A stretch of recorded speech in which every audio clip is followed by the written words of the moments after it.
مگر انہوں نے بھی طے کر لیا تھا کہ وہ اس گھر میں اس کا جینا دو بھر کر دیں گی، اور انہوں نے یہی کیا تھا۔ یکدم ہی انہوں نے گھر کا پورا کام اس کے سر تھوپ دیا تھا، اس بات کی پرواہ کیے بغیر کہ وہ ماں بننے والی تھی اور ابھی جس حادثے سے گزری تھی اس کے بعد اسے مکمل ذہنی اور جسمانی آرام و سکون چاہیے تھا۔ رمیسا نے کسی کام پر کوئی اعتراض نہیں کیا تھا۔ اب کون سا نبیل تھا جو اس کی مدد کے لیے آتا؟ اب تو اسے اس گھر میں بھی اپنے لیے جگہ بنانی تھی، دلوں میں نہ صحیح مگر گھر میں تو ہو۔ بڑے صبر سے وہ سارا دن کام میں لگی رہتی۔ پہلے جب ممی اسے کام کے لیے کہا کرتی تھی تو تب وہ صرف کام کی نگرانی کیا کرتی تھی، مگر اب وہ خود نوکروں کے ساتھ سارے کام کروایا کرتی تھی۔ صبح سے رات تک کام میں جتے رہنے کے باوجود ممی خوش نہیں ہوتی تھیں۔ وہ معمولی بات پر نوکروں کے سامنے اسے ذلیل کر دیتی، مگر اسے ان سے کوئی گلہ کوئی شکوہ نہیں تھا۔ اس کے لیے بس یہی کافی تھا کہ وہ اسی گھر میں ہے جہاں نبیل اسے لایا تھا، اور نبیل کا بچہ بھی اپنے خاندان میں ہی پلے گا۔ رات کو 11 بجے وہ فارغ ہو کر اوپر اپنے کمرے میں آتی اور اتنی تھکی ہوئی ہوتی کہ اس کے پاس اتنی فرصت بھی نہیں ہوتی تھی کہ وہ نبیل کے بارے میں سوچ پائے۔ کبھی کبھی جب اسے نیند نہ آتی تو وہ ڈریسنگ ٹیبل کے سامنے جا بیٹھتی اور اپنا وجود اسے اتنا اجنبی لگتا کہ اسے پہچاننے کی جستجو کرنے لگتی۔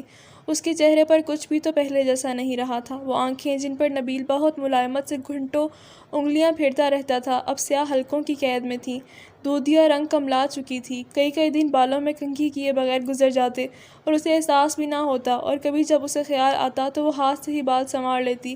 ایک عجیب سی بے نیازی آ گئی تھی اس میں۔ ماضی، حال، مستقبل، تینوں میں اسے دلچسپی نہیں رہی تھی۔ تینوں اس کے لیے ایک جیسے تکلیف دہ تھے۔ ممی، میں ڈاکٹر کے پاس چلی جاؤں؟ اس دن اس نے بہت جھجکتے اور ڈرتے فاخرہ سے پوچھا تھا۔ نبیل کی موت کے بعد سے وہ ڈاکٹر کے پاس چیک اپ کے لیے نہیں گئی تھی، مگر اب کچھ دنوں سے اس کی طبیعت بہت خراب رہنے لگی تھی، اور ڈاکٹر بھی اسے 2-3 دفعہ چیک اپ کے لیے فون کر چکی تھی۔ ممی کچھ دیر تک بہت عجیب سی نظروں سے اسے دیکھتی رہی تھیں۔ کیا کرو گی اس بچے کو رمیسا؟ کیا کرو گی؟ کیسے پالو گی اسے؟ اس خاندان کا نام تو اسے نہیں ملے گا، کیونکہ آج نہیں تو کل تمہیں یہاں سے جانا ہی ہے۔ پھر کیوں اپنے پیروں میں زنجیر ڈال رہی ہو؟ تم ابارشن کروا لو، 1-2 سال بعد آرام سے کہیں بھی شادی کر سکتی ہو، مگر بچے کے ساتھ تمہیں کوئی قبول نہیں کرے گا۔ اس سے اپنی جان چھڑا لو، یہ تمہارے حق میں بہتر ہوگا، ممی نے پہلی بار کچھ نرم لہجے میں اس سے کہا تھا۔ وہ گمسم سی ان کا چہرہ دیکھتی رہی۔ ممی، مجھے اب کبھی شادی ہی نہیں کرنی ہے، کبھی بھی نہیں، مجھے بس اپنے بچے کے ساتھ رہنا ہے۔ آپ خدا کے لیے ایسی باتیں نہ کریں، میرے پاس اس بچے کے علاوہ اور ہے کیا؟ اسے کیسے مار دوں میں؟ اس کی آواز بھرا گئی تھی۔ بہت بڑی ایکٹریس ہوتی ہو تم، مڈل کلاس لڑکیاں، بڑے ہتھیار ہوتے ہیں تمہارے پاس، ساری زندگی چہرے پر ماسک لگائے گزار دیتی ہو، پارسائی کا ماسک، شرافت کا ماسک، وفاداری کا ماسک، قربانی کا ماسک، حالانکہ ان میں سے کچھ بھی نہیں ہوتا تمہارے پاس۔ اور رمیسا عمر، تم بھی مڈل کلاس کی لڑکی ہو، کیا سوچتی ہو کہ ہر کوئی نبیل سکندر ہوتا ہے جو اس ماسک کے پار نہ دیکھ پائے؟ نہیں، ایسا نہیں ہے۔ نبیل بے وقوف تھا، میں نہیں ہوں۔ اگر تمہاری تمنا صرف نبیل کے بچے کے ساتھ رہنے کی ہے تو اس گھر سے چلی جاؤ، کہیں بھی چلی جاؤ، بس دوبارہ کبھی ہماری زندگی میں نہ آنا۔ میں تمہیں اتنا روپیہ دے دوں گی کہ تمہارے سر پر چھت اور 2 وقت کی روٹی آ جائے، بس تم یہ گھر چھوڑ دو۔ ممی، آپ مجھے یہاں رہنے دیں، میں کبھی آپ سے کوئی مطالبہ نہیں کروں گی، نہ ہی آپ کو مجھ سے کوئی شکایت ہوگی، مگر مجھے یہاں رہنے دیں۔ اگر تم یہاں رہنا چاہتی ہو تو پھر میری بات مان لو، ابارشن کروا لو۔ تمہارے لیے اس گھر میں جگہ نکل سکتی ہے، مگر تمہارے بچے کے لیے نہیں۔ اس سے پہلے کہ وہ مزید کچھ کہتی، اسے اپنے پیچھے ہلکی سی آہٹ سنائی دی تھی۔ اس نے مڑ کر دیکھا تھا، اس سے چند قدموں کے فاصلے پر دروازے کے قریب ذیشان کھڑا تھا۔ وہ سر جھکائے اپنے بھیگے ہوئے چہرے کو چھپاتے ہوئے کمرے سے چلی گئی۔ فاخرہ کچھ گھبرا گئی تھیں، انہیں ایک دم ذیشان کے وہاں آ جانے کی توقع نہیں تھی، اور ذیشان کے چہرے کے تاثرات بتا رہے تھے کہ وہ ان کی باتیں سن چکا تھا۔ رمیسا کے باہر نکلتے ہی اس نے تیز آواز میں ماں سے کہا تھا، آپ جانتی ہیں آپ بھابھی سے کیا کہہ رہی تھیں؟ ذیشان، تم اس معاملے میں مت پڑو، اس مسئلے سے تمہارا کوئی تعلق نہیں ہے۔ انہوں نے اسے جھڑک کر چپ کروانے کی کوشش کی تھی، مگر ذیشان پر کوئی اثر نہیں ہوا تھا۔ اگر میرا اس معاملے سے کوئی تعلق نہیں ہے تو آپ کا بھی نہیں ہے۔ ممی، مجھے یقین نہیں آ رہا تھا کہ آپ نبیل کے بچے کو مارنے کی کوشش کر رہی ہیں۔ آپ یہ کیسے کر سکتی ہیں؟ بھابھی سے آپ کا رشتہ نہ صحیح مگر نبیل کے بچے سے تو ہے، مگر آپ اسے پیدا ہونے سے پہلے ہی مار دینا چاہتی ہیں۔ آپ نبیل کا نام، اس کی نسل ہی ختم کر دینا چاہتی ہیں۔ ممی، مجھے یقین نہیں آ رہا کہ سب میں نے آپ کی زبان سے سنا ہے۔ اس کی آواز کی تیزی ختم ہو گئی تھی، لہجے میں بے یقینی تھی۔ میں تمہاری طرح جذباتی نہیں ہوں، عقل سے کام لیتی ہوں۔ وہ نبیل کا بچہ نہیں، رمیسا رمیسا کا بچہ ہوگا اور وہ وہی کرے گا جو اس کی ماں چاہے گی۔ کل کو وہ نبیل کا حصہ لینے اٹھ کھڑا ہوگا، پھر تم لوگ ہی رو گے۔ فاخرہ نے اپنی پوزیشن صاف کرنے کی کوشش کی تھی۔ ممی اگر جائیداد میں سے حصہ چاہے گا تو ٹھیک ہے، دے دیں گے، آفٹر آل اس کا یہ حق ہوگا، مگر آپ کو اس کی جان لینے کا کوئی حق نہیں ہے، اور آپ دوبارہ بھابھی سے ایسی بات نہیں کریں گی۔ ذیشان نے فاخرہ کو سخت لہجے میں روکا تھا۔ تم بہت بے وقوف ہو ذیشان، بے حد احمق ہو۔ ٹھیک ہے، میں آپ کے بقول بے وقوف اور احمق ہوں تو مجھے بے وقوف ہی رہنے دیں، مجھے ایسی عقل نہیں چاہیے جو مجھے خون کے رشتے بھلا دے۔ وہ یہ کہتا ہوا کمرے سے باہر نکل گیا تھا، اور اس نے صرف ماں کو ہی خبردار نہیں کیا تھا بلکہ اسی رات اس نے سکندر علی کو بھی فاخرہ کے خیالات کے بارے میں واقف کر دیا تھا۔ فاخرہ اور سکندر علی کے درمیان اس رات شدید جھڑپ ہوئی، اور وجہ وہ بچہ تھا جو ابھی پیدا بھی نہیں ہوا تھا۔ بحث کا نتیجہ صرف یہ نکلا تھا کہ فاخرہ کے دل میں رمیسا کے خلاف نفرت کچھ اور زیادہ ہو گئی تھی، ہر صورت میں اسے جان چھڑانا چاہتی تھی، اور اب یہ کام انہیں مشکل نظر آ رہا تھا۔ اس جھگڑے سے جہاں فاخرہ کی نفرت میں اضافہ ہو گیا تھا، وہاں سکندر علی کی توجہ اور محبت میں بھی اضافہ ہو گیا تھا۔ انہوں نے اگلے دن رمیسا کو کچھ روپے دیے تھے اور اس سے کہا تھا کہ اسے جب بھی کہیں جانا ہو وہ ان کے ڈرائیور سے کہہ دیا کرے اور وہ اسے لے جایا کرے گا، اور اس سلسلے میں اسے ممی سے پوچھنے کی ضرورت نہیں ہے۔ پھر یوں ہی ہونے لگا تھا، وہ ہر ہفتے ڈرائیور کے ساتھ ہاسپٹل چلی جاتی۔ نبیل نے پتہ نہیں کیا سوچا تھا، امریکہ جانے سے پہلے وہ ڈیلیوری تک کے لیے ہاسپٹل میں ایک خاصی بڑی رقم جمع کروا چکا تھا۔ اس کی موت کے بعد جب وہ پہلی بار ہاسپٹل چیک اپ کروانے کے لیے گئی تو اسے چیک اپ کے بعد اس نے واپس آ کر سیکرٹری کو کچھ روپے دینے کی کوشش کی تھی جو سکندر علی نے اسے دیے تھے۔ ایک منٹ میڈم، میں ذرا پہلے آپ کا اکاؤنٹ چیک کر لوں، پھر آپ اس بل کو پے کیجیے گا، سیکرٹری نے کمپیوٹر کے کچھ کیز دباتے ہوئے کہا تھا۔ وہ سر جھکائے دیکھتی رہی۔ رمیسا سکندر، وائف آف نبیل سکندر، آپ کا نمبر 79 ہے نا؟ وہ لڑکی کمپیوٹر پر کام کرتے ہوئے تصدیقی لہجے میں پوچھ رہی تھی۔ اس نے اسبات میں سر ہلا دیا۔ نہیں میڈم، آپ کو بل پے کرنے کی ضرورت نہیں ہے، آپ کے ہسبینڈ ڈیلیوری تک کے ڈیوز پہلے ہی پے کر چکے ہیں، اس لڑکی نے مسکراتے ہوئے کہا تھا۔ رمیسا کی آنکھوں میں آنسو آ گئے تھے۔ کاؤنٹر پر رکھے ہوئے روپے اٹھا کر وہ باہر آ گئی تھی۔ پارکنگ کی طرف جانے کے بجائے وہ لان میں آ کر بیٹھ گئی تھی، اور پتہ نہیں کتنی دیر وہ وہیں بیٹھی رہی۔ یہ ایک پرائیویٹ ہاسپٹل تھا۔ ایک درخت کے نیچے لکڑی کے بینچ کی پشت سے ٹیک لگائے وہ ہاسپٹل کے اندر جاتے اور باہر آتے ہوئے جوڑوں کو دیکھتی رہی۔ چند ماہ پہلے وہ بھی تو نبیل کے ساتھ ہی آیا کرتی تھی، مسکراتے جگمگاتے چہرے کے ساتھ، اپنے بچے کے بارے میں باتیں کرتے ہوئے، مستقبل کی پلاننگ کرتے ہوئے۔ یار، بندے کو ہر کام سوچ سمجھ کر کرنا چاہیے، زندگی کو اچھے طریقے سے گزارنے کے لیے یہ بہت ضروری ہے۔ میں اپنے ہر آنے والے سال کو پہلے ہی پلان کر لیتا ہوں، بہت آسانی ہو جاتی ہے اس سے، اور صرف خود کو ہی نہیں، اپنے ارد گرد کے لوگوں کو بھی۔ لیکن میرے لیے اب کیا آسانی ہوگی؟ نبیل کی بات اسے یاد آئی اور اس کے گال بھیگنے لگے تھے۔ ایک بار پھر اسے بہت کچھ یاد آ رہا تھا۔ اس کا دل چاہ رہا تھا وہ کبھی واپس اس گھر میں نہ جائے۔ اس کا دل چاہ رہا تھا اس کی زندگی سے یہ 6-7 ماہ غائب ہو جائیں۔ نہ کبھی کوئی نبیل سکندر اس کی زندگی میں آیا ہو، نہ وہ کبھی جاب کے لیے اس آفس میں گئی ہو۔ بس وہ آنکھیں بند کر کے کھولے اور وہ دوبارہ وہیں کھڑی ہو جہاں وہ جاب کرنے سے پہلے کھڑی تھی۔ مگر یہ کبھی نہیں ہو سکتا۔ آنکھیں بند کرنے سے منظر غائب ہو جاتا ہے، زندگی نہیں، نبیل نہیں، بچہ نہیں۔ وہ تھکے قدموں کے ساتھ اٹھ کر پارکنگ کی طرف چلی گئی۔ گھر میں سب کچھ ویسے ہی تھا، وہی ممی کی تیکھی نظریں، زہریلی باتیں، باقی سب کی بے رخی، بے پرواہی۔ پتہ نہیں وہ لوگ کیسے ہوتے ہیں جو دوسروں کو بدل لیتے ہیں، میں تو کچھ بھی نہیں بدل پا رہی۔ وہ اکثر سوچتی، اب نبیل کی طرح اسے بیٹی کی خواہش بھی نہیں رہی تھی۔ جو واحد دعا وہ ان دنوں خدا سے کرتی رہتی تھی وہ بیٹے کی تھی۔ بیٹی کے سر پر اگر باپ نہ ہو تو اس کا کیا حال ہوتا ہے یہ وہ دیکھ چکی تھی، اور وہ نہیں چاہتی تھی کہ ایک بار پھر اس کی کہانی اس کی بیٹی کے ساتھ دہرائی جائے۔ بیٹی کو میں کیا دے سکتی ہوں؟ کچھ بھی نہیں۔ بیٹے کو کچھ نہ بھی ملا تب بھی وہ اپنے لیے کچھ نہ کچھ تو کر ہی لے گا۔ اس کے ذہن میں پتہ نہیں کیا کیا آتا رہتا۔ کبھی کبھی اسے یہ سوچ کر بھی وحشت ہونے لگتی کہ اگر بیٹی پیدا ہو گئی تو کیا ہوگا، وہ کیا کرے گی۔ وہ رات کو جاگتی رہتی، کئی گھنٹے ٹیرس پر بے مقصد چکر لگاتی رہتی۔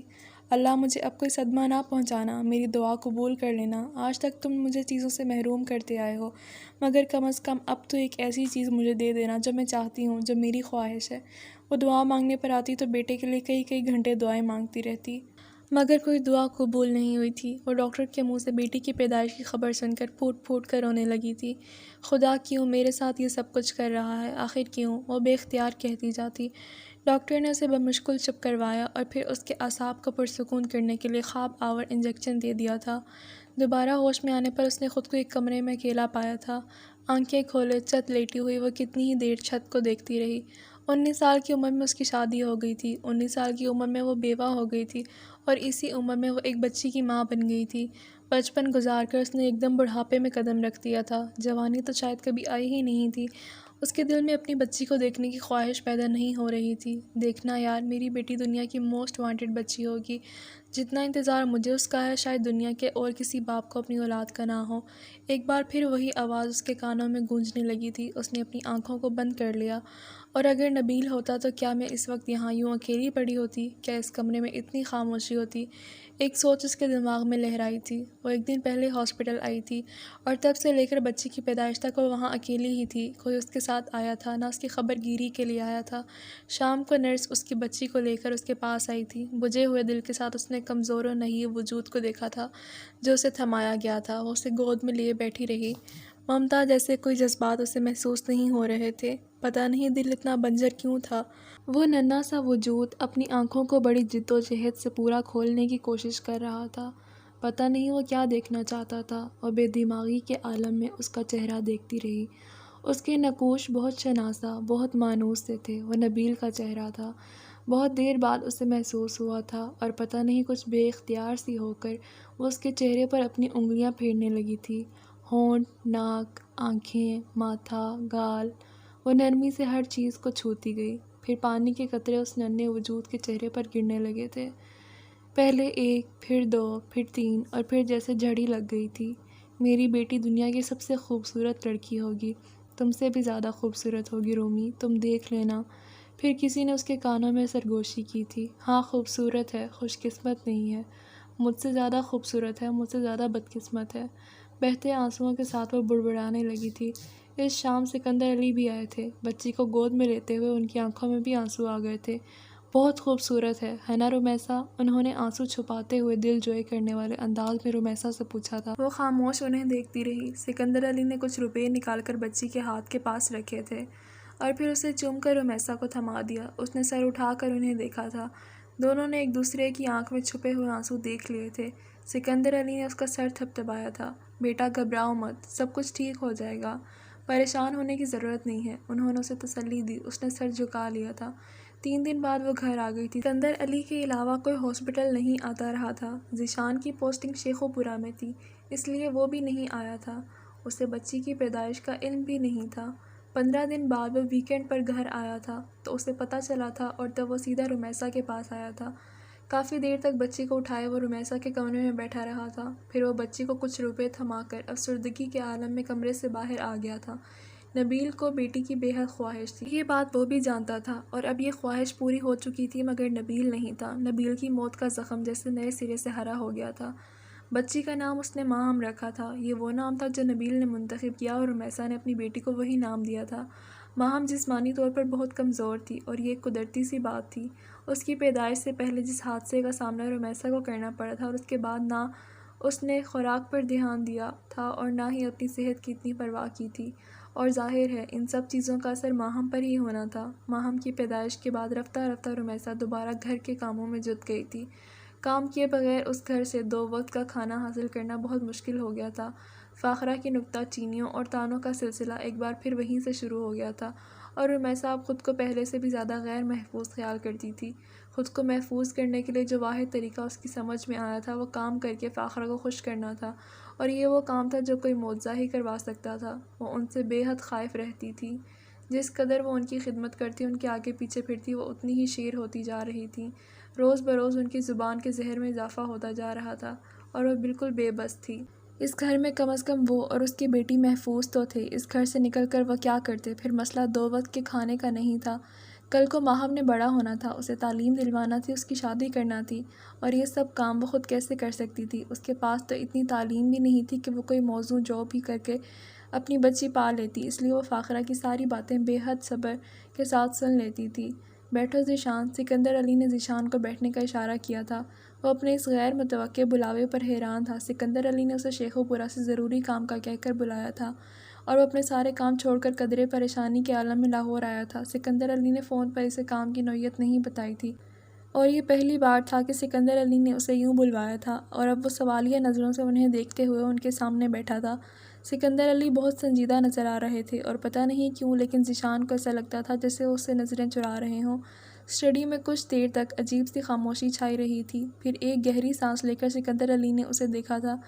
جو بات میں تم سے کہنے والا ہوں اسے بہت سکون سے سننا، اس پر غور کرنا اور پھر مجھے اپنا رد عمل بتانا۔